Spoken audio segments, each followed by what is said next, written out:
Before the show starts, this is a reminder to all our listeners that the podcast is an open discussion forum and not meant to be used as a source of direct professional help. We at Panic Stations UK would always urge anybody listening to go seek advice from their GP, that is their doctor, a counsellor or a therapist. The podcast is, however, a place for people to share experiences and realise that you are not alone. Due to the subject matter discussed in the shows, some episodes may have explicit language in. I warn listeners, as this is meant to be a realistic look at mental health. As such, you may find that some of the guests use some pretty colourful language. I ask all listeners just to freely accept this and to honour the guests that are on the show. It's their journey and it's their freedom of speech, and we at Panic Stations UK would never do anything to discourage that. Many thanks and enjoy the show.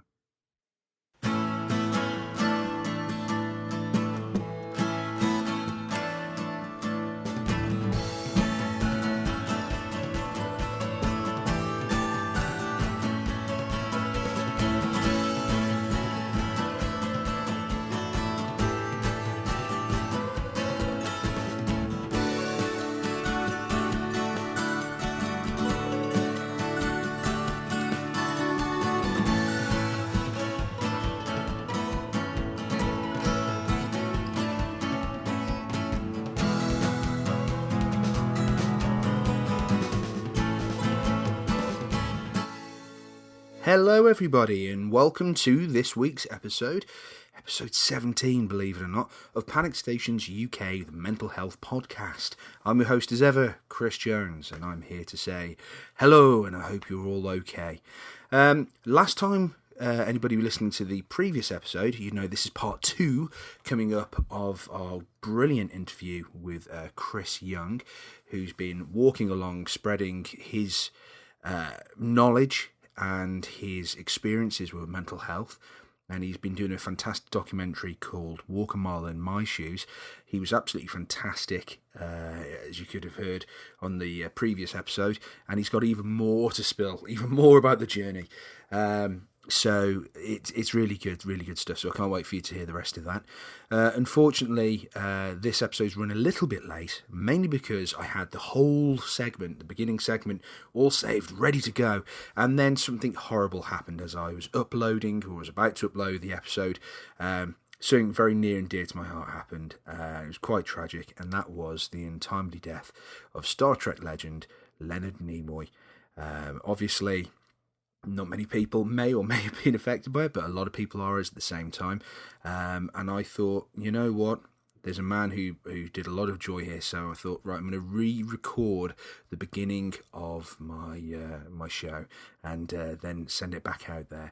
And I think, if anything, it's kind of ironic in a way that this interview is about walking a mile in somebody's shoes and boldly going where no one's been before, really, and spreading information and help and knowledge about mental health awareness. And then, obviously, sadly, as I was about to get it all ready, poor Leonard Nimoy passed away at the age of 83. Now, a lot of you out there be like, well, okay, he had a good life, he's 83, he was admired by all, and of course he has a long-lasting legacy, a cinematic legacy and a television legacy, and he will never die. Of course he'll never die, because everybody loved him, who loved Star Trek, and he seemed like a really, really nice bloke.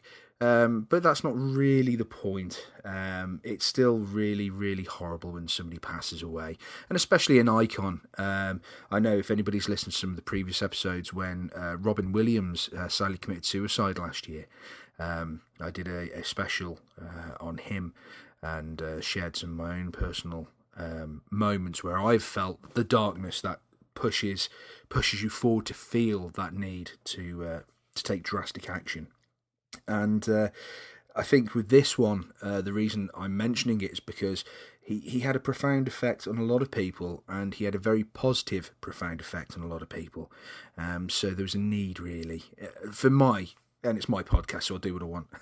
But there was a need. There's certainly a need to I don't know, acknowledge the passing of a very, very nice man who gave a lot of years of entertainment and joy to a lot of people and a lot of hope.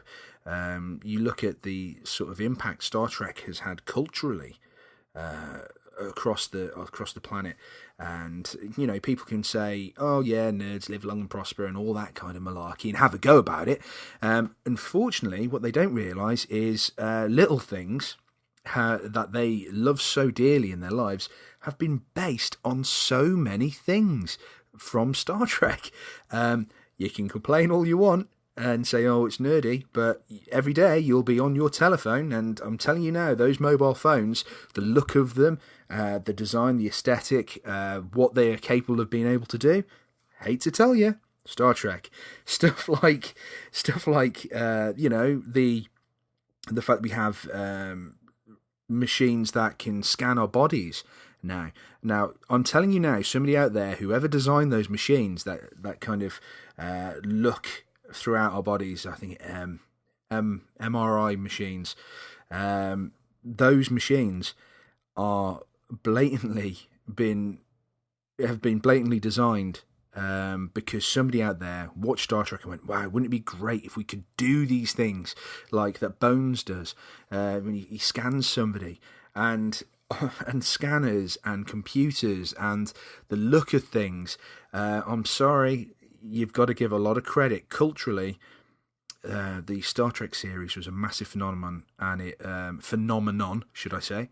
And they've impacted a lot of stuff. So yes, I'm going to be acknowledging Leonard Nimoy's sad passing, and on top of that as well, the joy, the idea, the hope that Star Trek has brought to a lot of people, and the ideas behind it all, the fact that there's no discrimination, the fact that people are assessed and checked and looked after, and it's nothing to do about money or politics. It's all about going forward and reaching out and becoming culturally diverse and enjoying what's out there rather than squabbling over what we have, actually expanding and accepting things, which is great. It's a great idea.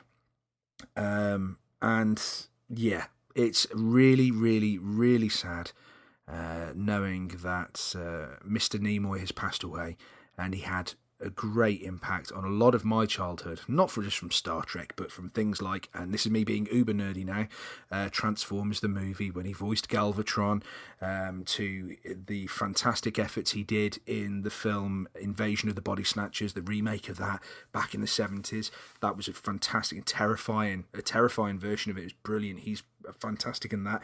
The hilarity he brought whenever he guest starred on The Simpsons or Futurama. The guy was really cool. And for that alone, we at Panic Stations UK salute you, Mr. Nimoy, and wherever you have boldly gone, I hope you are still spreading that word of living long and prosper. So, Mr. Nimoy, live long and prosper. We will all miss you. You may know him as John Cross from the podcast From the After Movie Diner, or you may not know him at all. But now you can know him as Miscellaneous Plumbing Fixtures with the release of his new album, Catch Up or Don't See If I Care. Available now on Bandcamp, iTunes, Amazon, SoundCloud, Google Play, Spotify, and wherever music is found. A full 16 new folk, blues, and rock tracks from this bearded singer-songwriter. Find us on Facebook, Twitter, and at aftermoviediner.com. For links to the album and to learn more, go to miskplumbingfixtures.blogspot.com or miskplumbingfixtures.bandcamp.com. Right, okay, well, last time we left off with the Chris Young interview, he was just about starting his sort of tour and starting to walk around. You're going to enjoy the rest of it, so I'm not going to carry on talking. I'm going to let you listen to the rest of it. This is Mr. Chris Young with his discussion with myself on walking a mile in his shoes. Enjoy.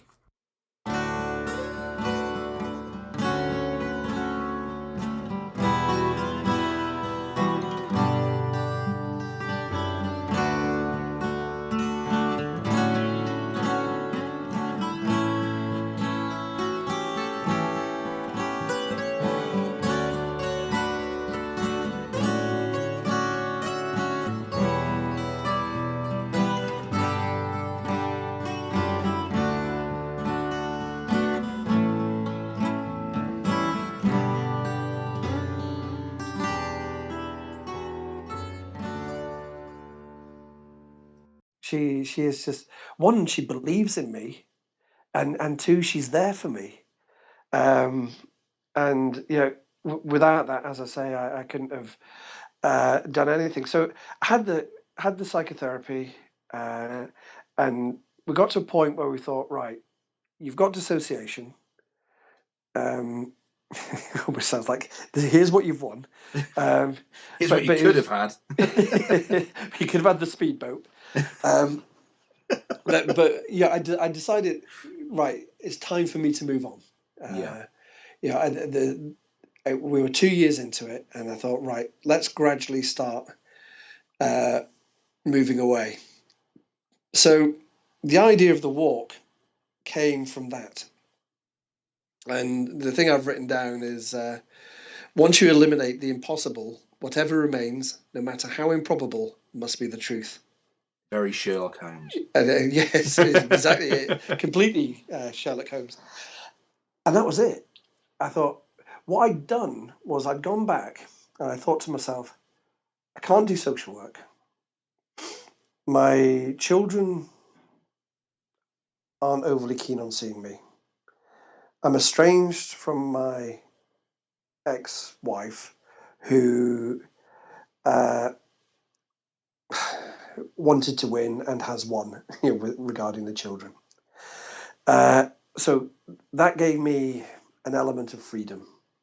I always write to them, email them, in touch with them in any way I can, but currently they don't want that contact with me, which gave me that freedom. So I thought, what did I want to be before I wanted to be a social worker? And I'd always wanted to be a writer. I'd always loved writing. I used to always love standing up in front of people talking. When I was in primary school, I'd go and stand in front of the school, make up a story. Teachers love it, kids would love it. Oh, actually, I think the teachers thought they could get some marking done or something. I don't know what they were doing, but I was happy to stand in front of people and talk. And I thought, well, these things I like, and I like walking. And the other thing was, I knew that stigma was still rife with mental health. I'll just hop back to the woman who I met at the was it the parents' evening? Parents' evening. Yeah. She said, "So was it the depression, Chris?" And I said, "No, I've got borderline personality disorder." You know, Munch's The Scream. Oh yeah. That was her. Hands to face. Great. Good. I'll see you some other time, Chris. Cheers. I've got to go and hoover the cat or something. And she vanished. And the interesting thing is, she was a mental health officer, which is the equivalent of an approved social worker down here who works with people with mental health problems. So that was her, and that was so I thought there's work to be done here.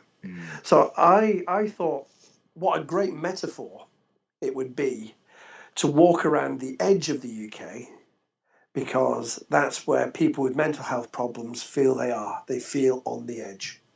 It's quite a grandiose metaphor, but so that's what I decided to do. A couple of friends took me aside. Apart from everybody has implied that I'm crazy for that thought, and they took me aside and said, "You're crazy, but we're right behind you. Read this book by Satish Kumar." Now, Satish Kumar is a Jain monk who went on a peace march during the 1960s.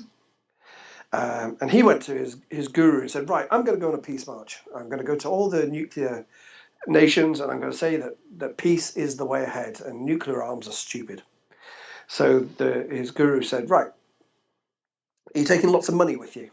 And he said, yeah, listen, don't worry about me, I'll be fine. He said, "And you got lots of nice hotels to stay in?" He said, yeah, really, I'm going to be okay. He said, "Well, you can forget all that. You're going to be taking no money with you." He said, "Because if you take money with you, you won't have the motivation to speak to people at the end of the day. You won't have the motivation to spread your message. And the only people that you'll be meeting are hoteliers." So I thought if this guy could walk from India into Pakistan expecting hospitality from strangers, walk from India into Pakistan when the two countries were at war and not get killed to death, I thought I can do this around the UK. So all that time ago, I left the Crammond Brig Inn in Edinburgh with what I believed was no money. Ella was there to see me off with a bunch of friends, and she got one of my friends to take me outside while she slipped £5 into my first aid kit. That £5 is still there today. Wow. So yeah, I've not dipped into that. So it was my belief that people would look after me, that this was the right thing to do, and that I had faith in people, that people are fabulous, they're kind, they're trusting and trustworthy. And although a lot of people, I think, share that belief, I think they find that particular leap quite a difficult one to make. So I walked off with a couple of friends initially, and they saw me as far as the Forth Road Bridge, which is very similar to the Golden Gate Bridge, just only more Scottish. It's wearing a kilt or something. Oh yeah, I was wearing a kilt at the time. Yeah, in fact, on and off. I wear a kilt as I go around, and suddenly I was aware I was alone, which was kind of weird. But I still had this faith that people would be fabulous. So I walked across the bridge, which is kind of nerve-wracking because it was the first time I remembered walking across the bridge. Apparently, I'd walked across the bridge before, had no recollection of that at all. Oh. But I walked across the bridge, and it's nerve-wracking because the bridge moves. It's when heavy vehicles go over it, it rocks. Suspension bridge. It is a suspension bridge. Yeah. And so it's like nerve-wracking. The wind was blowing very hard. I got across the bridge, and this bus stopped next to me, and the woman got off the bus, and she looked at me, and I'm carrying this rucksack, which is roughly the same weight as myself. I'm exaggerating, but it was a big rucksack, and what was it? I think it was 35 kilos. We finally discovered, and she looked at me and went, "What on earth are you doing?" So I told her, and I suddenly realised this is the first time I'd told anybody that wasn't a friend that this is what I'm doing. Oh wow! How did that go? That's well, I babbled. I sort of leapt from bit to bit, and then she went, "Oh right, okay, I've got you. Yeah." She said, "Right, you can't stay with me because my husband's not at home, and I want to keep safe." Basically, is what she was saying. She said, "But here's £10. There's a restaurant down in the village there. Go down there and get yourself some tea." And I went, okay.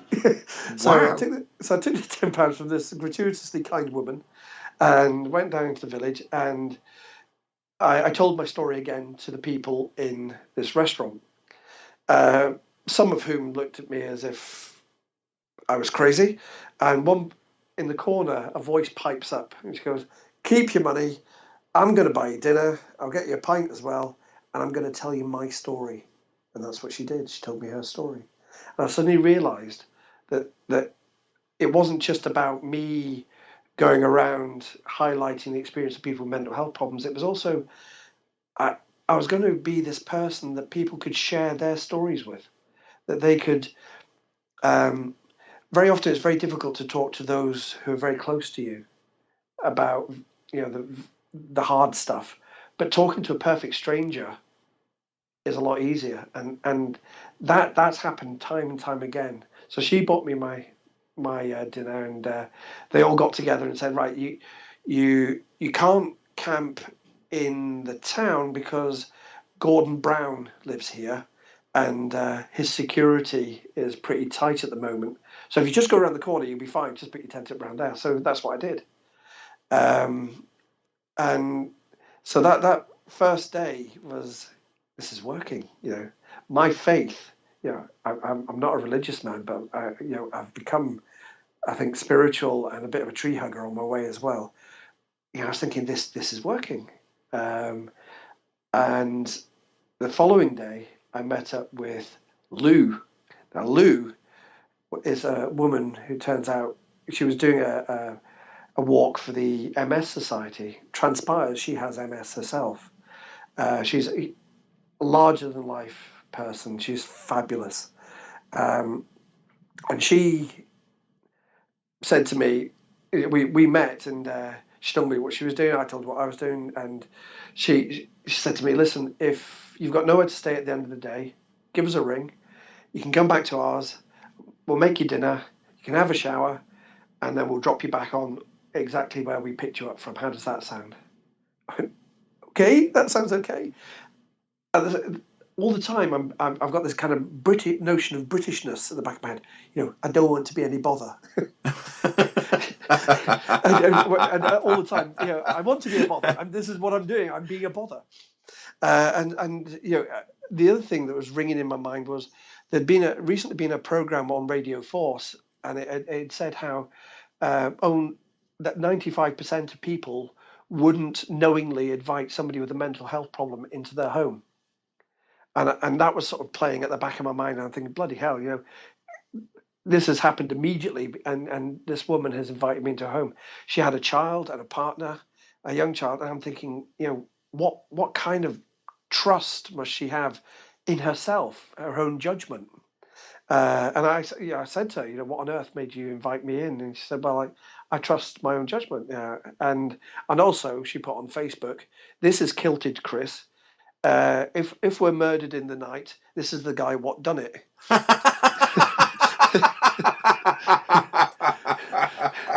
But that first day, it was perfect. Because wow, that's amazing. And she knew people who knew people who knew people who knew people, and we gradually worked our way up the east coast of Scotland, and didn't really look back. I kind of deluded myself into thinking, "Hey, I'm cured. Look at this. Just walking has cured me." But I got as far as a place called Stonehaven, and I went mental. And everything just fell apart in my head, and I think Ella came up to see me at that point, and she said, "Right, we'll stay in a bed and breakfast for a bit and see, if you rally round, and then we can stick you back." And I think I stayed out at that point, but there have been times when I've gone crazy on the road, and she's come and got me and driven me back. She lives in Warwickshire, so it's a long road. So she's come and picked me up and rescued me a number of times. So right from that day, it has been a success. It's been great, and it's about reminding myself that I need to accept my condition. That it doesn't, as I say, it doesn't define me. It curtails me. But there's an awful lot of I could.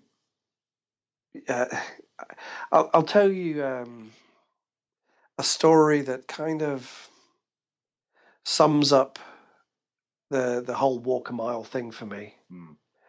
I was approaching a village near Inverness. It was called Crimond.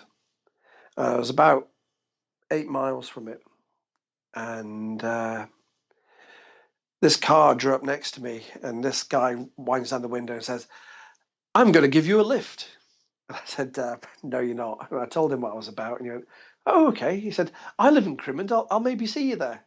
I said, "Oh, okay, that'd be great."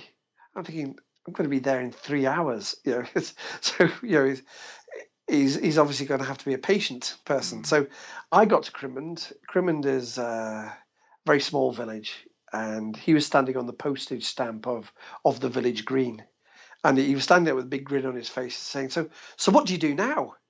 I said, "Well, sometimes I put my tent up, because in Scotland you've got the right to roam, which is a wonderful law.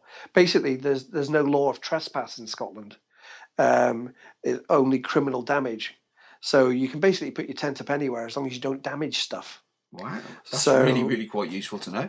it's a great law. I love it to bits. And you can walk anywhere as long as you don't damage stuff. You can tell English people who've moved up to Scotland because they put no trespassing on their gates. So, that makes me feel obliged to just walk through their gates and, In your see, face. see what happens. So, anyway, I got to Crimond and there's this guy standing. So what do you do now? And I said, sometimes I put my tent up. Sometimes if I've got if I've had donations, I'll have a bed and breakfast. Sometimes I stay over in people's houses because by this point I had around about 1,000 people following me on the interweb. Wow. And so he said, "Well, come back to my house. You can't stay in my house because it's tiny." He said, "But you can put your tent up in my garden, and I'll make you tea. How does that sound?" I said, "That sounds absolutely lovely. Thank you very much." So went to his house, fish fingers and chips for my tea. I hadn't seen a telly for a while, so I was strangely drawn to the box of moving pictures in the corner, I remember. And then finally went off to my tent, went off to bed. 7:30 in the morning, there's a little knock on the tent, and this chap comes. He said, "I've made you tea and toast. I've got to go to work now, but I'll good luck with the rest of it." Thanks very much. So it was absolute hit and run kindness. So I thought that's lovely. And then as I was looking outside my tent, because I put my tent up in the dark, as I looked outside my tent, I suddenly realised that I wasn't in his garden. I realised that I was in Scotland. They have things called communal drying greens, which basically is where people hang their washing up. So there's a community will hang their washing up in a big green. So nobody has a single garden. It's a shared garden. So I realised I was nowhere near his back door. I was actually 5 feet away from his neighbour's back door. So I manfully thought, shit, I need to get out of here. Thinking, what would somebody think if they opened your door and you find somebody? And I don't look unlike a bouncer. To be fair, I do look like a bouncer. And wearing a kilt, I look like a bouncer in a skirt. So I didn't want somebody to have that kind of surprise. So Yeah. I started sort of faffing about, and I'm thinking, shit, I need to get out of here.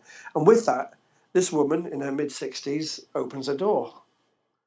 So I did what any man would do in this situation. I started to babble. And I said, "Look, I'm really sorry. Kenny said it would be okay for me to camp here. This tent can be away in seconds. I'll be away like I've never been here." And she said, "What are you talking about?" I said, "Kenny, your next door neighbour, he said it'd be okay, but I understand. I'm leaving." She said, "Listen, I'm not interested in any of that. I've run you a bath. I was wondering if you wanted any bubbles in it." Oh, And I went, wow. "Bubbles would be nice." That is brilliant. So this woman, who had no idea who I was, had run me a bath. So I had this bath, and I'm lying in this bath thinking, this is odd. And I went through, and we started chatting, and she was a delight.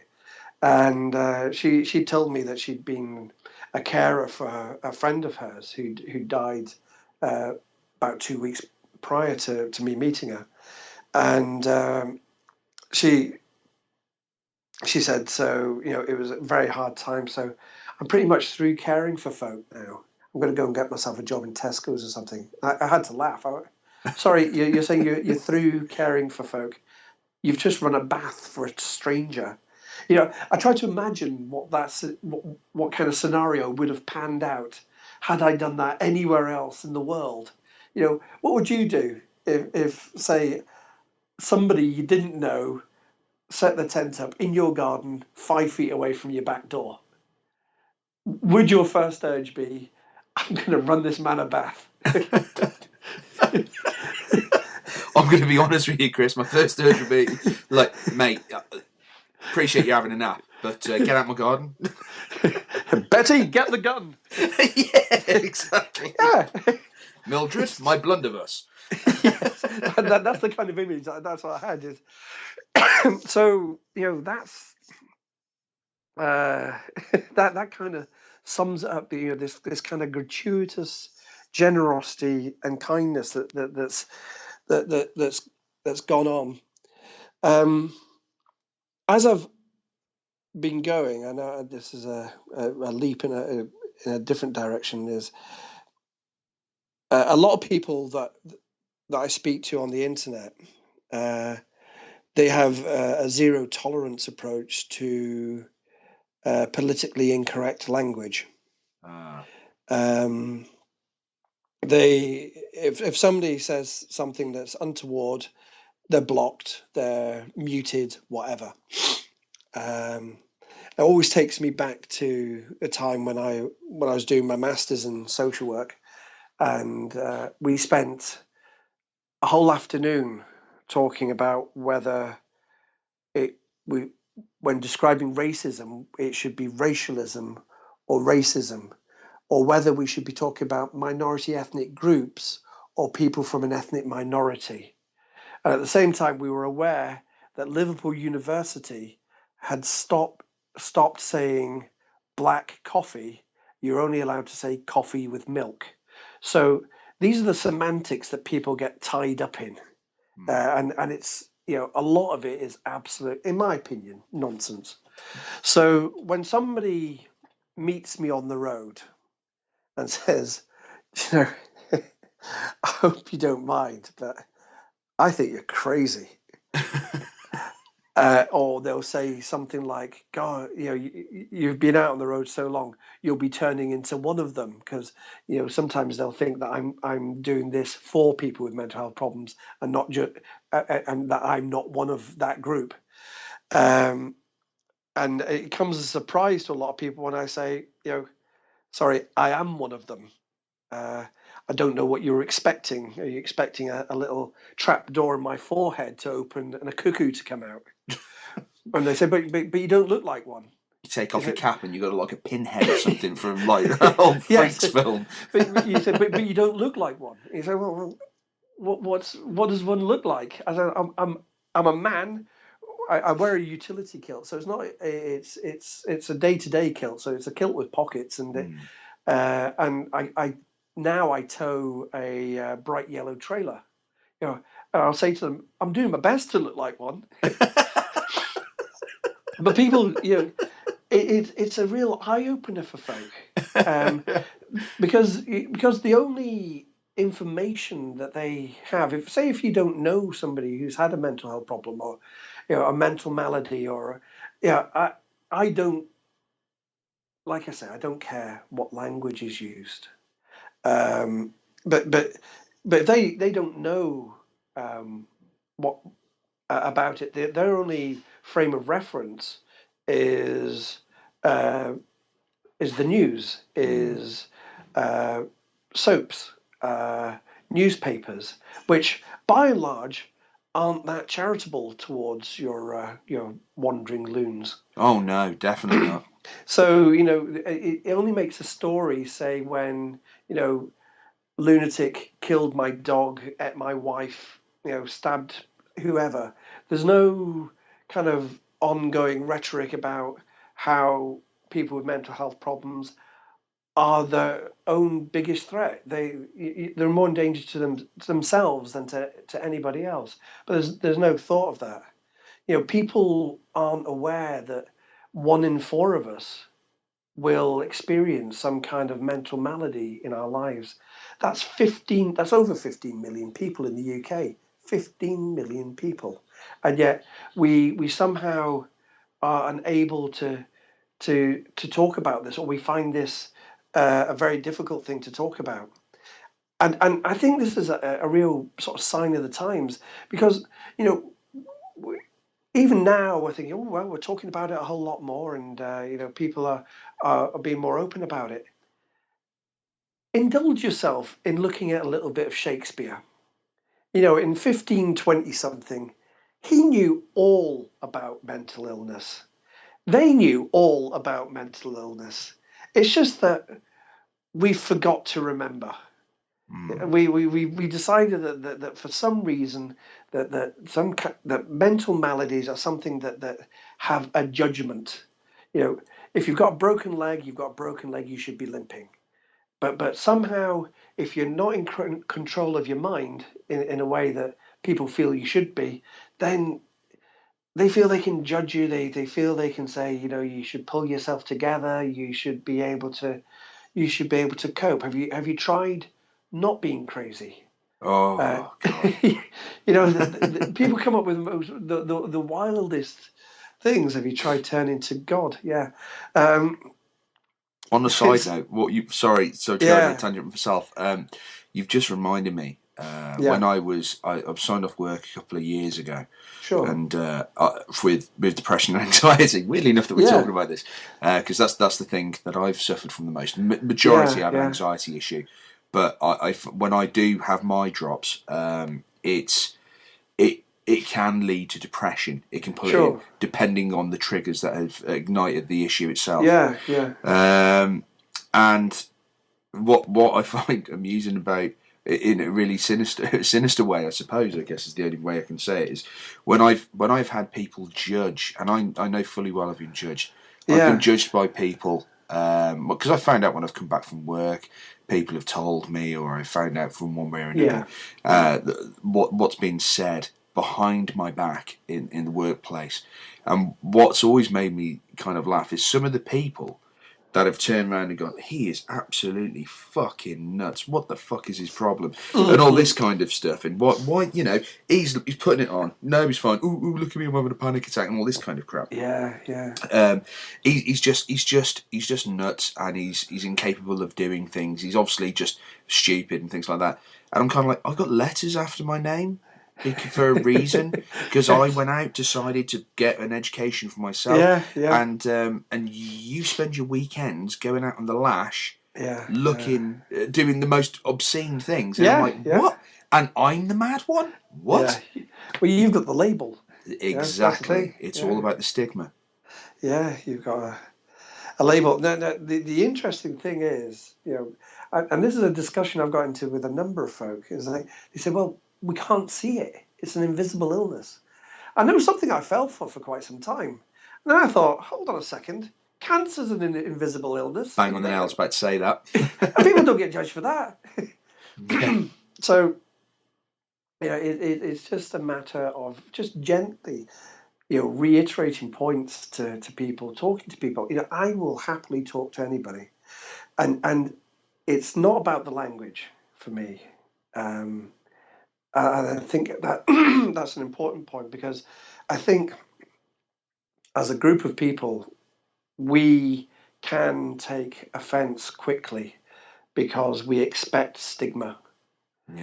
We've grown up in a society where there is stigma, and we have this wonderful thing, again, something that I didn't really fully consider. We have self-stigma. Because we've grown up in a society that has stigma, why would we be immune to feeling stigma against ourselves? So we also feel stigma against ourselves. So for me, it's not about the language. I've done a number of talks, and part of the talk, I'll get people to come up with names for people with mental health problems, and they'll come up with nice politically correct stuff. And then I'll say, so what about the less politically correct stuff? Let's hear a bit of that. Now, I always set up a situation where I've got some stooges in the audience. So, we've got your fucking loony, your windy liquor, your spaz, all these kind of things flying at me. And people are writhing with discomfort, writhing. And so I give them time to come up with. There's actually a website. I can't remember where it is, but it has all the loony insults that you could possibly think of on it. And I'll say to people, so how do you think that made me feel? And they'll say, well, you must have felt incredibly uncomfortable, embarrassed, stigmatized. And I've said, no, I feel none of those things, because I'm not having it. What I'm interested in are the attitudes underlying it. Very often people will be clumsy with language, and that's fine. And you talk to them, and you can say to them, well, I'm not a borderline. I'm somebody with borderline personality disorder. because it's a bit like saying somebody's got flu. You'd say you're a flu, or you're not. You're somebody Yeah. with flu. You're not depressive. You're somebody with depression. It's part of you. It isn't you. Um, so, but it's creating that dialogue and making it okay for people to ask and work the ways around it. Wow. We're going to take a brief break. Okay. Put your teeth back in. A brief break. Sure. From your story. I'm going to ask a couple of questions All because, right. as far as I'm concerned, this is good. There's so much stuff. This is amazing. It's such an inspirational story. There's so much in this. It's incredible. I can't thank you enough for being, No worries. coming No on the worries. show. I like whoring about. Trust me, it's all good. Thanks. So what I'm going to do, I'll probably break this episode up just before we get to your first bit where you say about heading off, because this, as I say, we can make a couple of shows of this quite easily. Sure. But a few questions, right? One thing that's been like really niggling at me, I really wanted to ask was sure. when obviously with all the social work that you were doing, and then you left, and obviously the things that happened that led to you being homeless, and obviously that's put you on this path, with all of this stuff that's gone on, and the disassociation where you're looking at things from the outside in. I mean, where the hell have you got your strength from?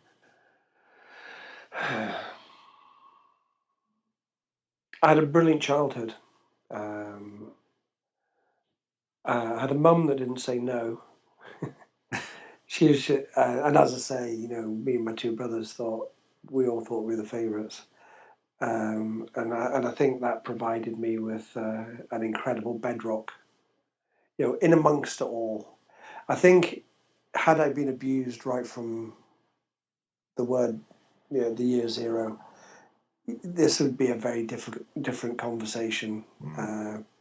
I don't know what the situation would be, but I had a mum who loved me, I had a dad who loved me, and so I had this good 10, 11 years of solidness of love. I think my strength comes through other people as well. I mean, Ella is just out of this world. I mean, we were quite early on in our relationship when I uttered the fateful words, I'm gonna go and walk around the edge of the UK now.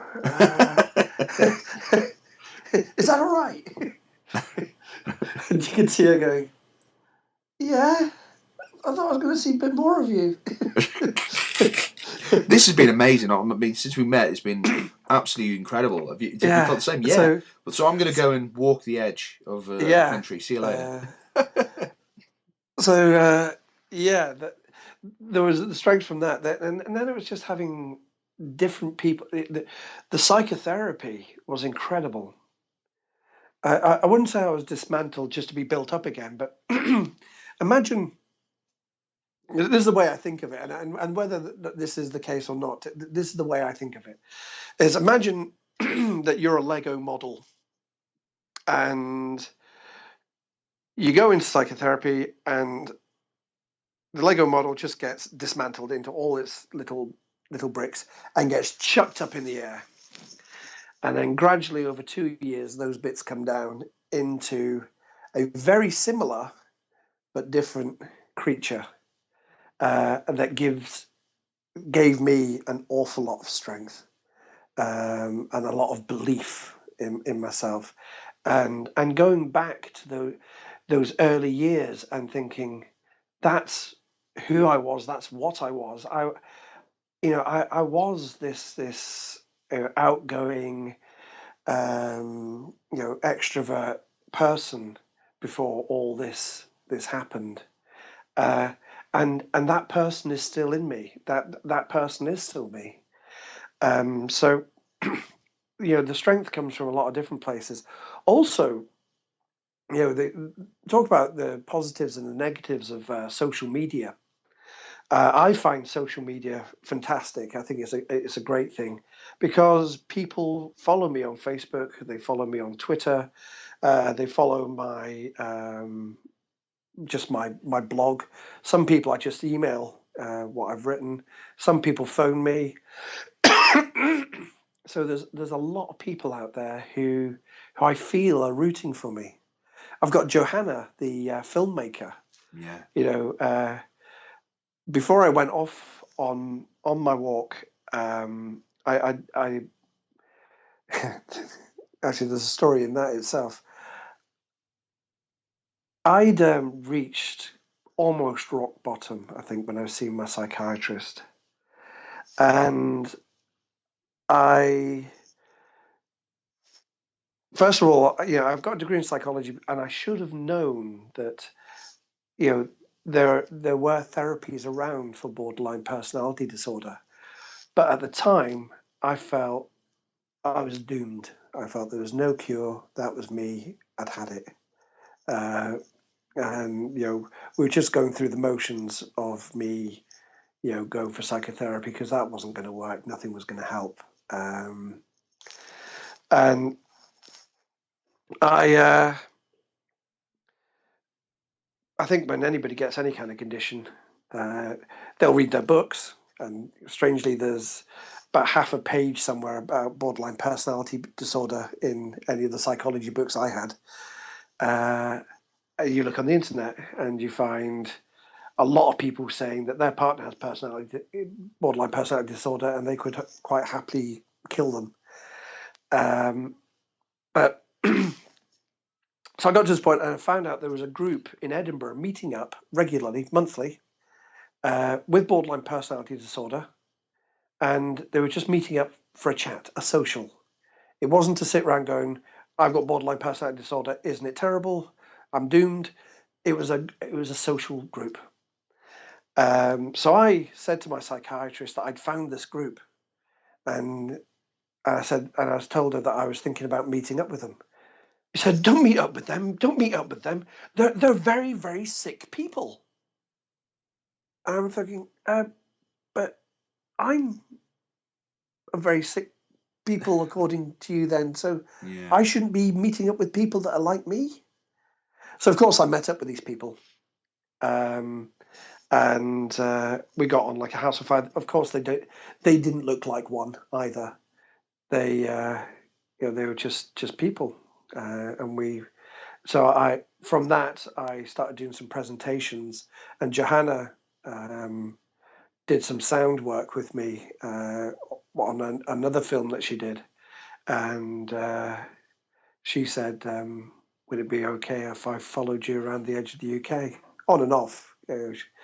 I think the longest we've ever sustained each other is probably about a week or so. After that, I think we want to kill each other. She's going, "Well, just one more shot. Just one more shot. I'll give you one more shot." Yes. What are you thinking now, Chris? No, leave me alone. But by and large, we worked together very well.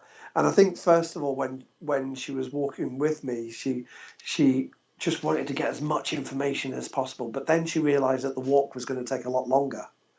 And she's been a whole lot more relaxed about it. So she's filmed me walking. She's filmed me doing talks. She's filmed me doing talks and walking. So we've got a whole bunch of stuff there. I dread to think how many hours of filming we've done. So so that gives me strength as well. And the friendship that's blossomed over the years with Johanna has been fantastic. The faith that people have in me as well is incredible. So, there are people I've met in Scotland saying, "Well, I live in Devon, so when you come down to Devon, we'll see you there." So they've got faith that I'm going to continue this journey, and get there and continue spreading the word. One thing that gave me strength, if not terror at the time, a guy called Graham Donahoe from The Sun got in touch. and he said, "I'd like to join you for a day and a night." I went, "Really?" He said, "Yeah, I'd like to walk with you." Um, There's got to be trepidation there when they and say, I'm "Well, I'm with thinking, the sun." this is shaking hands with the devil. Mm. So fuck it. All right. And we met in Largs, which is the west coast of Scotland.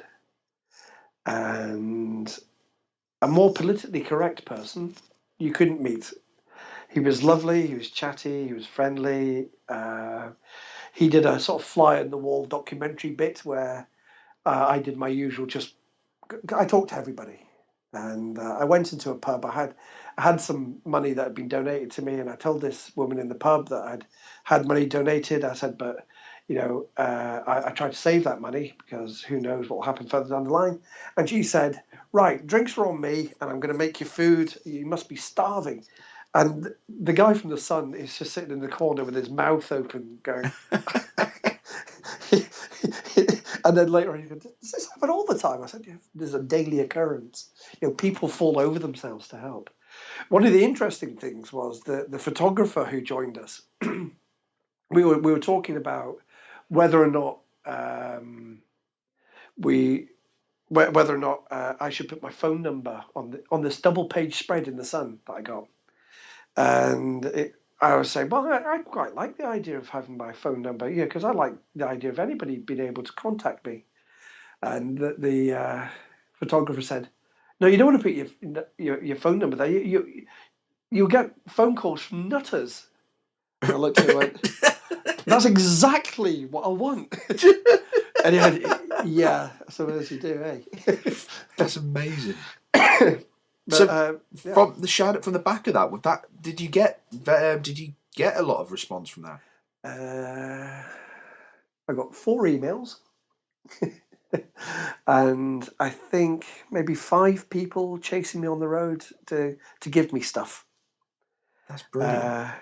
But other than that, no. And it was the Scottish Sun, so I imagine it's a smaller readership, but it's still hundreds of thousands of people would have read this. So it was interesting to get nothing off the back of this, and it was interesting because a friend of mine, Derek, who's been my friend throughout, he's been this incredible stalwart all the way through. He was saying, "This is it. This things are going to really take off here," and they didn't. They carried on the way they were, and the way they were, to be fair, is perfectly okay. It's brilliant. That is absolutely Um, incredible, isn't it? the one of the things that happened on the journey, and this goes into self stigma a little bit, is up in Cromarty. Cromarty is on the Black Isle. It's neither black or an isle. Yes, I'd just like to clarify that it's just north of Inverness. And I was on it, and I met one person, then I met lots of other people. Um, I've got to say, it's still astounding just how open and generous people are. So, this person had started following me on the internet, and they'd said, "Well, you must come and stay with us." And I said, "Yeah, I'm on my way. Don't expect me hit there tomorrow, but I'll be there soon enough." And so I was nearing the house. I was about 2 miles away, and I got this text saying, "Listen, I'm not going to be in the house when you get there. Um, if you're wearing a hat, take that off. The key's under the mat. Take the hat off because the dog's frightened of men wearing hats." And I'm thinking, sorry, this person you've never met in your whole life, you're opening your doors to them and just letting them have the free reign of your house. And they're saying, "Yeah, help yourself to anything that's there." I was just gobsmacked, just Wow. it's just amazing. But this particular person, her husband has this encyclopedic knowledge of, you come across people who've got a lot of knowledge about a little knowledge about lots of things. Well, he has a lot of knowledge about lots of stuff, and he spent a long time telling me what an osprey looked like. and they're That's a bird of prey, isn't it? It is. They call it a sea eagle, and he went into great detail, and I'm thinking, yeah, right. I'm never going to see one of these. There's rare as hen's teeth. Thanks for the information.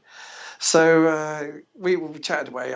They gave me the bedroom, and that later on in the evening, I'm on the phone to Ella. I speak to Ella 3 times a day because that seems to be a good checkpoint to see if I'm nuts, because I can. Yeah. So so she's able to tell. Anyway, so I was chatting to her, really upbeat, very happy that I had this place to stay, and that Stuart had told me exactly what an osprey looked like, but I don't imagine why he's told me what an osprey. Fucking hell! And suddenly there's this osprey, dives down, catches a fish with its feet, then flies off. And Ella's going, "What's happened? What's happened?" I'm going, "I've just seen an osprey."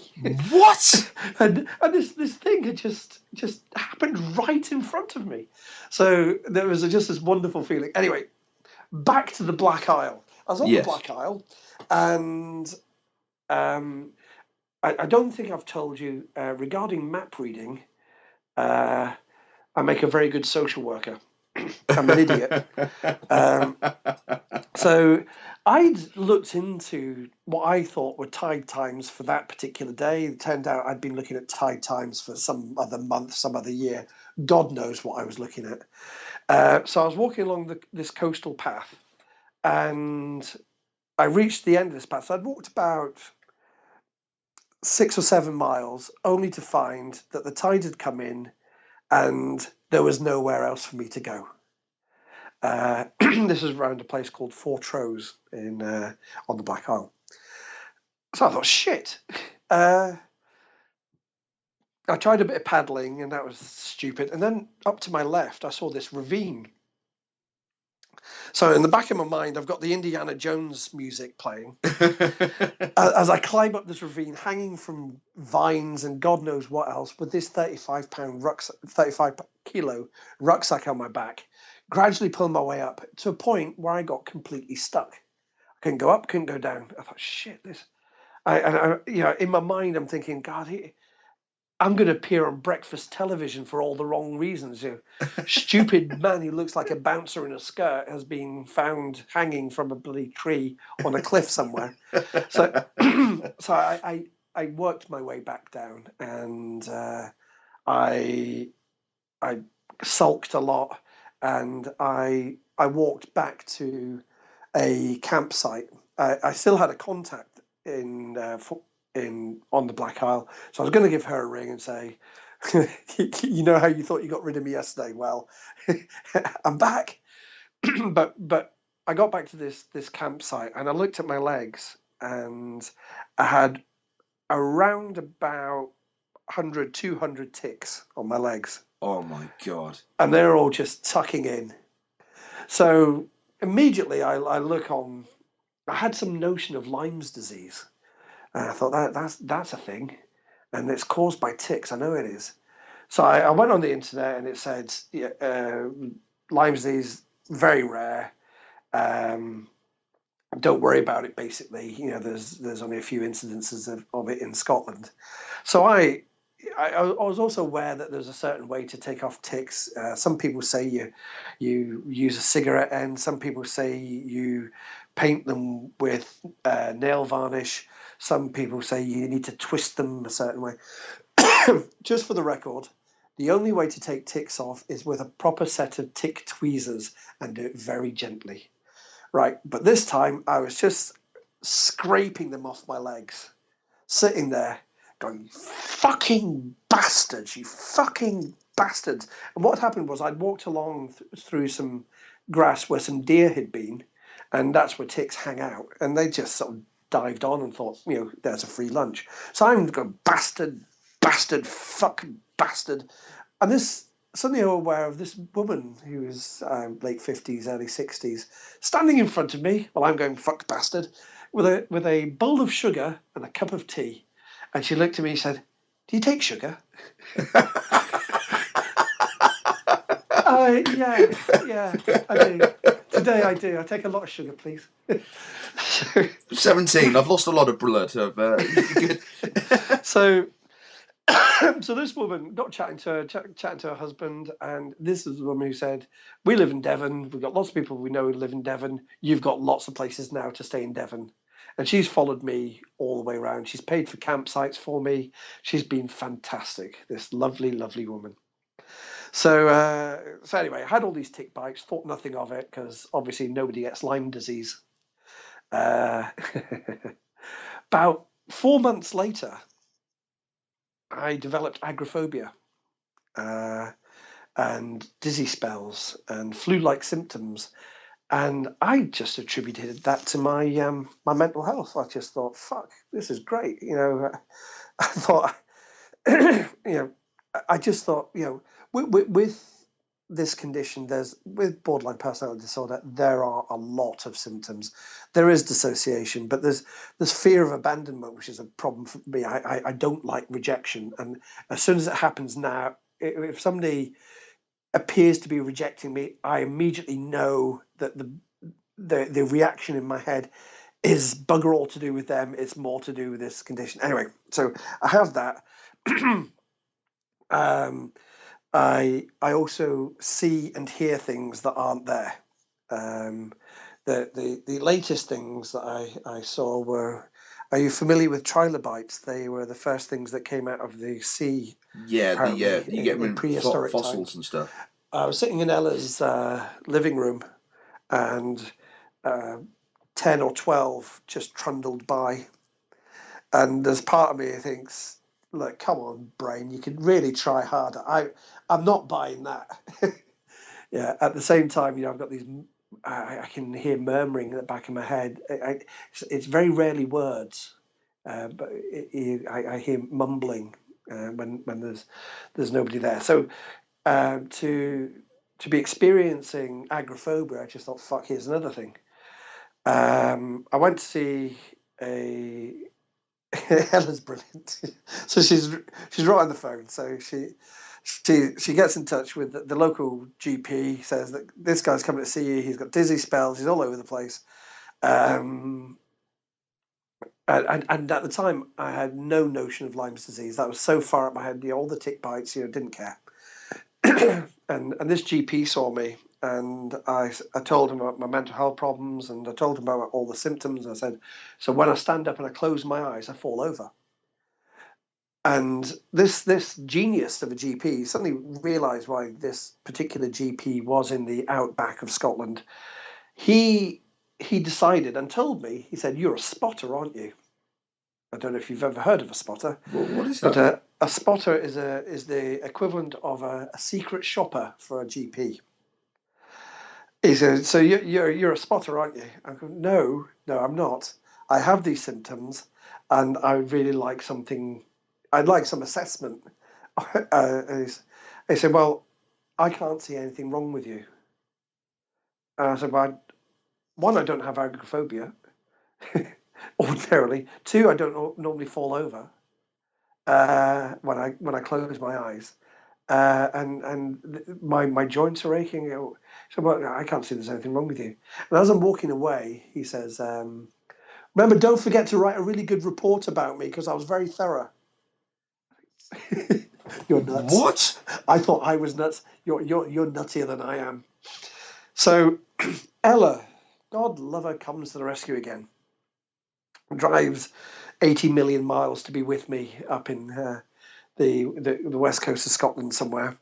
Picks me up, drives me back to darkest Warwickshire, and so I've got all these ailments, and I'm thinking, God, I feel really shit, and a crushing headache, and I had this huge rash on my back, which I thought was a rucksack rash, but it turned out to be a rash caused by Lyme's disease.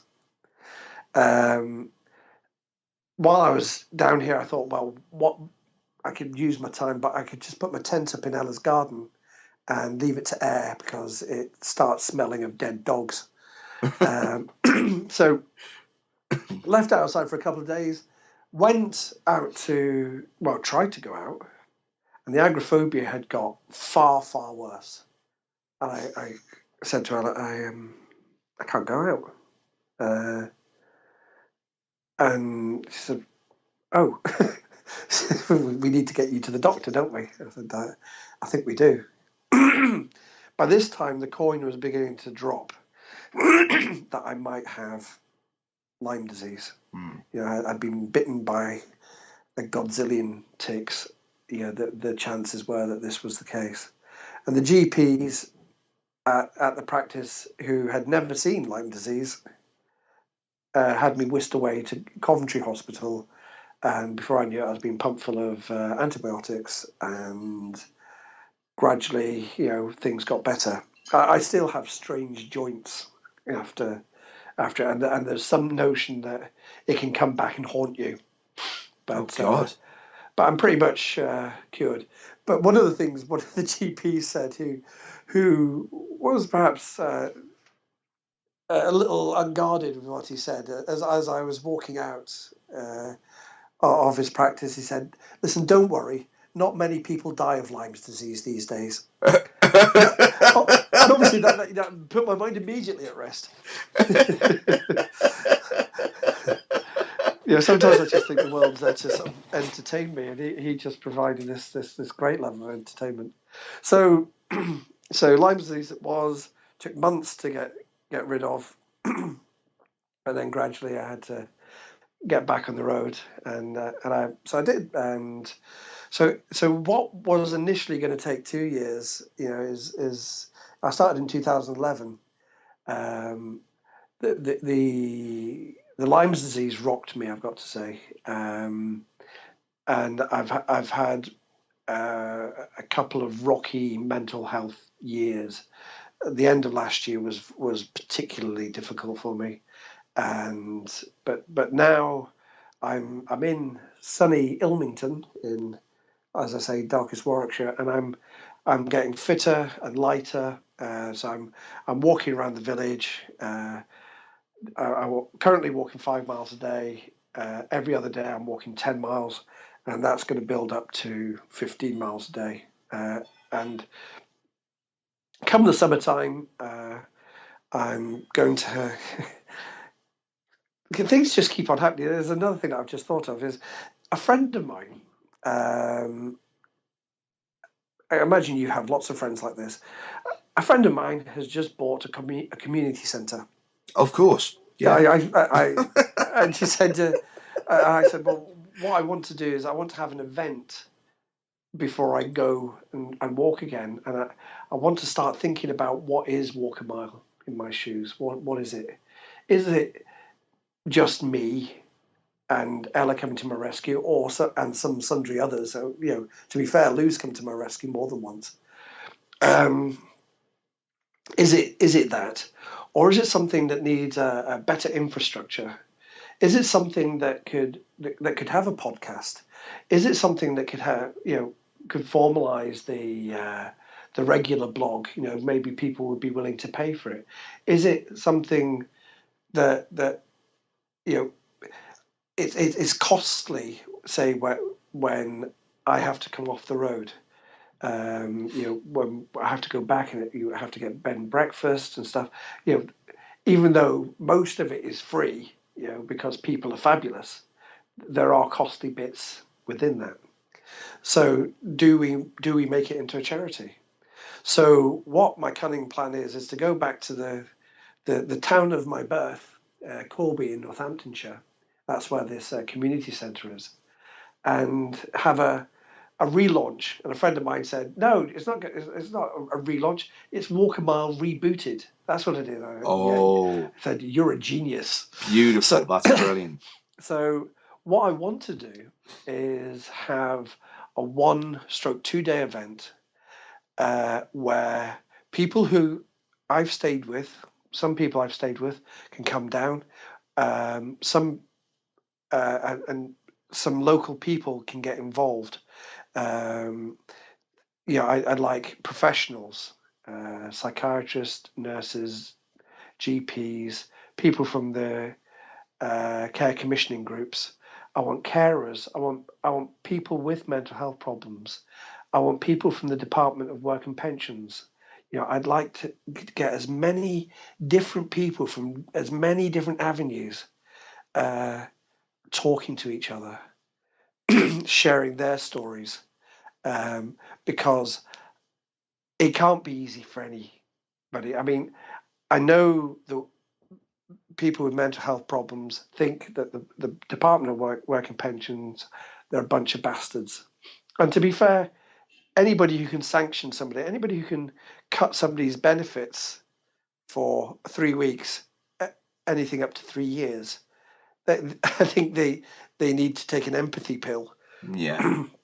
But these are the people that we need talking to each other, and that's what I would like at this rebooting event. So I'd like to formalize it, and so I'm safer, and perhaps more people are talking, more people are sharing, and make it and begin to make it bigger.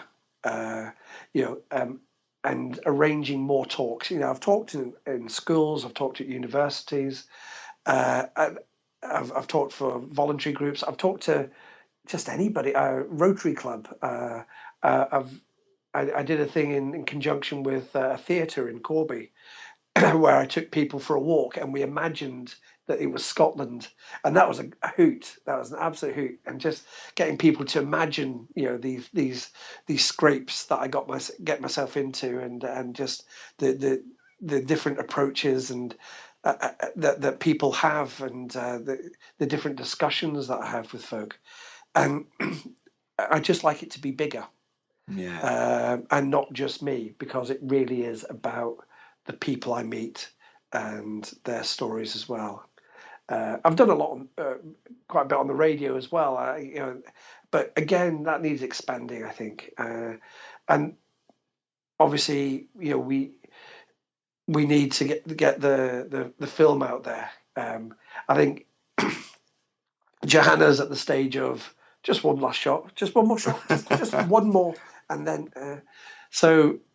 But she's been doing that on a shoestring. I mean, it's great quality, but it's her life, and it would be good to have a cushion for that as well. For to help with approaching film festivals, because that's the way it will go. We'll approach film festivals, and then from there, hopefully, somebody will pick it up. It's going to be an 80-minute long film.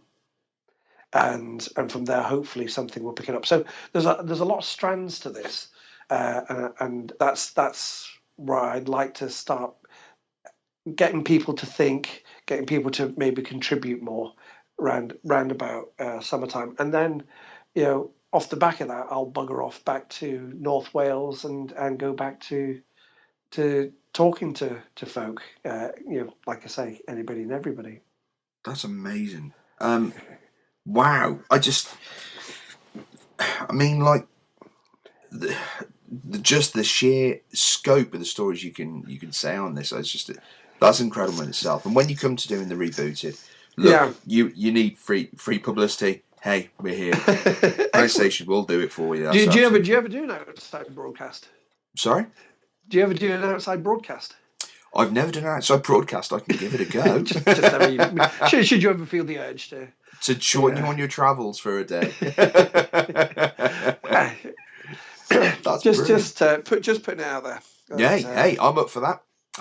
Panic Stations UK on the road. I love it. Yeah, I'm up for that.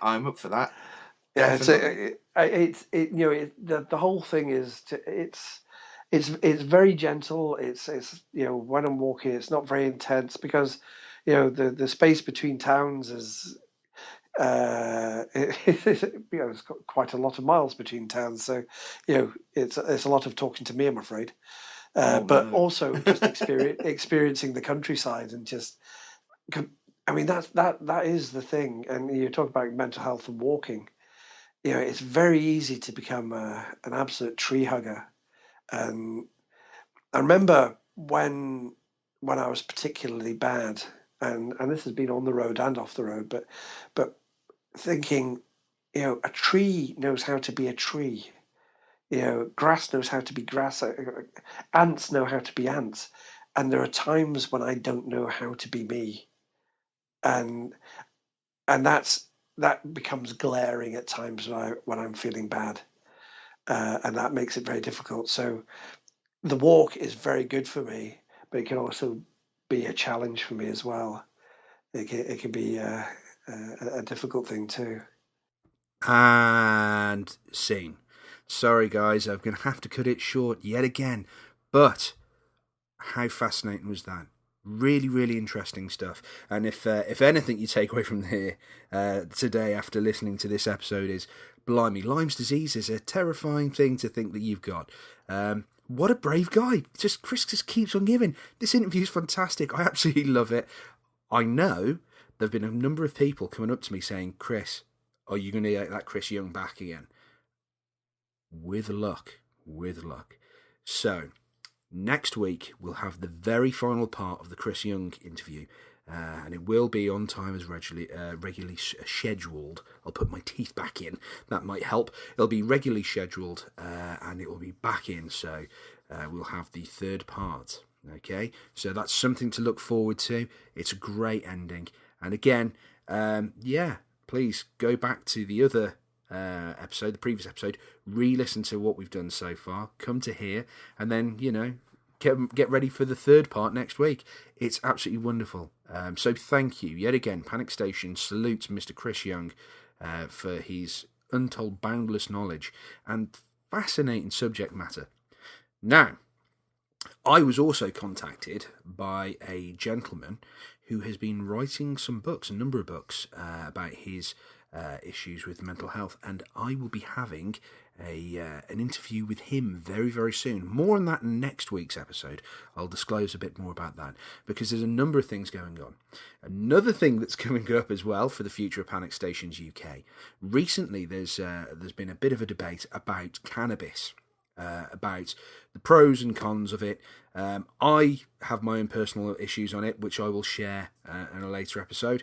It's the pros and cons, and how it affects people. Does it affect people with mental health issues? Are they mental health issues that were previously there and it's been enhanced by cannabis consumption, or has it been something that's been triggered by cannabis consumption? A very interesting debate, and it's a very polarizing debate. You have there doesn't seem to be a middle ground. It's quite interesting. You either seem to be dead against it or totally for it. It's really interesting, and I've been reading a lot of people's responses on a lot of mental health websites regarding the matter. So I thought, you know what we need to do? We need to bring the debate to Panic Stations UK. So this is what I'm going to do. We are going to have a Panic Stations UK great cannabis debate, and we're going to be discussing the issues and how it affects mental health, or how it doesn't affect mental health. Maybe stigmas against it, maybe stigmas that aren't portrayed, and they should be. So I'm inviting you, the Panic Stations UK listeners, to please come along and either get involved with the show. It's going to be a big special. Come along, get involved either by sending an email. So if it's something you want it read on the show, or even come on to the show and we can get in contact with you while we're talking and everything else, and we can see what we're doing. Because at the end of the day, it's a very, very important issue, and there's a lot of people who are a bit nervous about doing it as well, because people are like, oh, the criminality and everything else. No. We're not advocating drug dealing or anything like that on Panic Stations UK. Far, far from it. What we're trying to do is have a debate about the impact or the stereotypes, the stigmas, the impact or the non-impact. We're just discussing the subject. We're not basically pro-cannabis, we're not anti-cannabis, it's just discussing the subject. So please get involved. I know there are a lot of people would have a lot of trepidations coming forward going, yes, I smoke cannabis and I do this and this, because obviously almost outing yourself, because remember people, it is illegal. So what I am offering people, is a chance to basically anonymously get involved with the show, because that's fine. I don't want people coming in saying I supply or any of that kind of rubbish. I don't want any of that. But if there's anybody out there who either recreationally use it or doesn't recreationally use it, or have had a past with it or haven't, please come on the show. We'll discuss the whole situation because it'll be very, very interesting. So to get involved with the Great Cannabis Debate, and I will have further dates to come on that, get in contact via Panic Stations UK at yahoo.co.uk. That's Panic Stations UK at yahoo.co.uk. So join us next week and we'll have the lovely Chris Young finishing off the rest of his interview. Until then, take care and remember, you are not alone.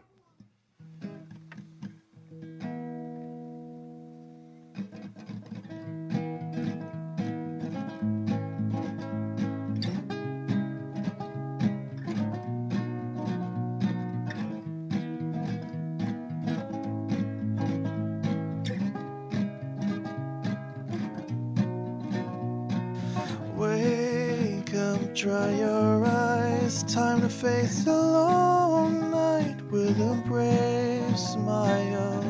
Dive headfirst into the dark with your shaking hands clenched in a soldier's heart. I know where you've been, I know where you've been. You're not alone in this swirling world. You have my hand. You have my hand.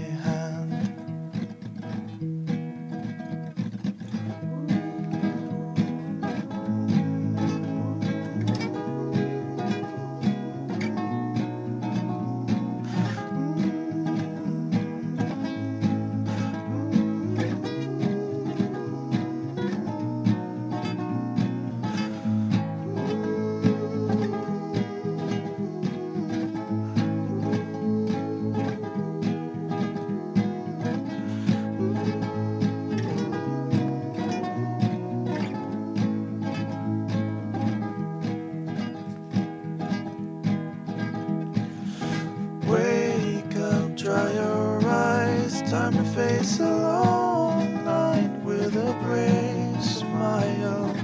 Dive headfirst into the dark with your shaking hands clenched in a soldier's heart.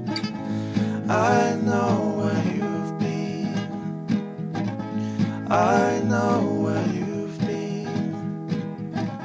You're not alone in this world.